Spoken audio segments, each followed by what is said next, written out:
Most people don't truly understand what nihilism is. It always either gets mistaken for absurdisms or pessimisms, always fueled from miserableism, which is the parasite of the psychological narcissist, not to be confused with the neurological one that we are accustomed to dealing with. The extrovertive thrive for identity. We are all systematic narcissists under language.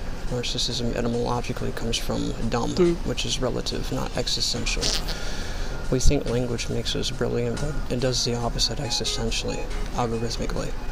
The word itself is spoken with the value rather than the meaning nihilism tries to convey itself. Nihilism. All meaning has no meaning. What is meaning? Meaning equals average mathematically.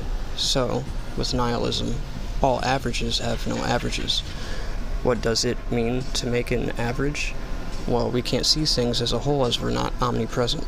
We can only observe through limited systems of senses we call the body. So instead we compensate via ideation. We extend our mental prowess away from our intrinsic biological function as all external algorithm outside of such is a product of alienation. When we reject, cause ourselves and survive from the abandonment effect. And it's this simple hiccup of culturalizing nihilism as a miserableism that sends many down the wormhole. But in mathematics, all philosophy comes from nihilism.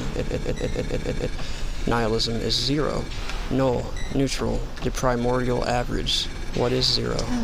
It is the number before and after the first number, 1 and -1, that gives a canvas to calculation. Without the zero, both positive and negative cannot coexist separately, and thusly we cannot calculate to begin with. And this is where the futility comes in with nihilism/zero.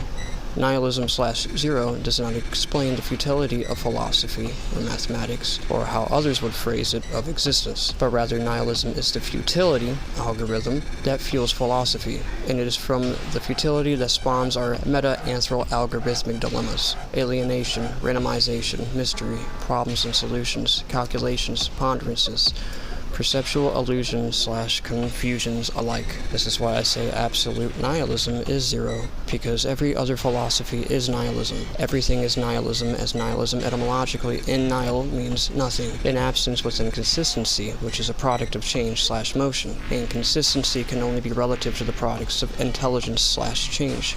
So it is through nihilism/zero that change exists, perhaps in more primordial or geometric terms, the golden ratio. Nullization that keeps everything in a spiral, or a circle that tries to complete itself but never does. Philosophy etymologically is the love for wisdom. Something cannot be loved without something being abandoned, or otherwise love could not exist as the communication it is. How odd that no matter what philosophy we venture through, we all do the same thing to rationalize, reject, and experience the same thing from it: abandonment. As if the language we use itself, along with all other languages, whether earthly or alien, was designed from contradiction, and thusly only leads to contradiction. All meaning has no meaning, because averages are always relative to and suspended from other averages, and always provided imbalance from its own establishment within the system it existed, or otherwise we would have stopped speaking long ago. Throw poop at each other.